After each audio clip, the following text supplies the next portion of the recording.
લી આ હું કરે છે લી? ગંદી કહું છું તો વચ્ચેથી હટો ને ધાબુ ધોવાના ટાઈમે હું પતંગો ચગાવવા બેસી ગયા છો. હવે 2 થી 3 દિવસ બાકી છે. સાંજેથી પતંગ બી નહીં જોવા દેતી, ચકાવા તો દેતી જ નહીં અને જોવાય નહીં દેતી. એમાંય પોની છોટવા જોતા. એ 2-3 દિવસ બાકી છે ને એટલે જ આ ધાબુ ધોવા બેઠી છું ભાઈ. એમને એમ નહીં બેઠી ધાબુ ધોવા, નહીં તો પછી બૂટ નવા નવા ને બધું બગડે ને તો કહેતા ના મને. તો હવાર નથી ધોવાતું? હવાર હું નવરા નખો જ વારો છો ને તમે? શું કરો છો?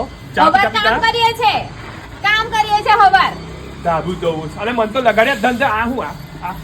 આ હું ચાબડા છોકરાઓનો શું? અરે આ છોકરાઓ મારા પ્રેમમાં કામ કરે છે, સ્વેચ્છાએ. કોઈ સ્વેચ્છાએ નહીં કીધું. તું નીચે જઈને જે મોટી રિશ્વત આપી હશે કે ચોકલેટ ખવડાવી, સૌ ખવડાવી છે એટલે આ છે છોકરાઓ છોકરા. અહીંયા આવો, બધા અહીંયા આવો. ઓએ તમને કોઈ રિશ્વત આપી છે? ના. કશું ચોકલેટ નું બાનું આલ્યું છે? ના. હાંભળો. નીચે જઈને હવે કશું ખાધું ને એટલે તમારી આવી બધી ચાલે ચાલી. એ તો મારા છોકરાઓ હું ખવડાવું ખરી, તમને પૂછીને નહીં ખવડાવું. એ ભાઈ આ બાજુ નહીં, આમ જાવ. ના બોલાવો, હજુ છોકરાઓને સાફ કરવા બોલાવો. કરશે મારા છોકરાઓ સાફ બેટા કરશે. કરો, આ બાજુ કરો, આ બાજુ કરો, બધી બાજુ કરો. હા ને?